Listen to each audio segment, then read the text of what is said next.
In political and even scientific debate, there is often a lack of what one might call intellectual integrity. If there were some guiding principles to be followed, debate would probably become more fruitful.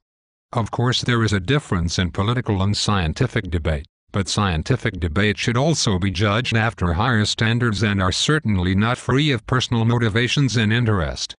These are more often of a psychological nature, like prestige, status, pride, jealousy, etc., but they may also be of a pure financial character. The following is a list of suggestions for open and honest debate. 1. Openness about one's lack of knowledge. 2. Openness about one's lack of understanding. 3. Openness about one's earlier mistakes. 4. Open acknowledgement of differences and cost of bearing different opinions. 5. Open acknowledgement in whether different views coincides or conflicts with the interests of the one who is making its case. 6. Openness of whether one acknowledges these principles and thereby accepts that they should be guiding for one's argumentation. 7. Openness of whether one grants the opponent the right to criticize violations of these principles. These rules may seem strict, especially rules 1, 2 and 3.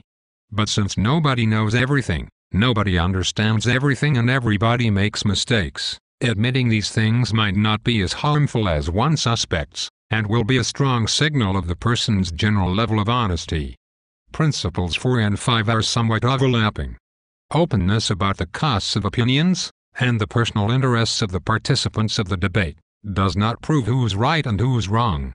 But being willing to pay the price of perhaps controversial opinions, or argue for something which is contrary to one's interests, give these opinions more credibility. Of course, expecting that principles of this nature would be widely applied in political debate seems utopian indeed. One may be afraid that if oneself follow these principles and the opponent does not, he or she would have an advantage. But this is not necessarily the case. If he or she doesn't acknowledge such principles, that person would have some explaining to do. And if the opponent accepts these principles, you could try to enforce them on the other part. In scientific debate, principles of such nature might be easier to enforce. These principles are mere suggestions, sorted from the tip of my tongue.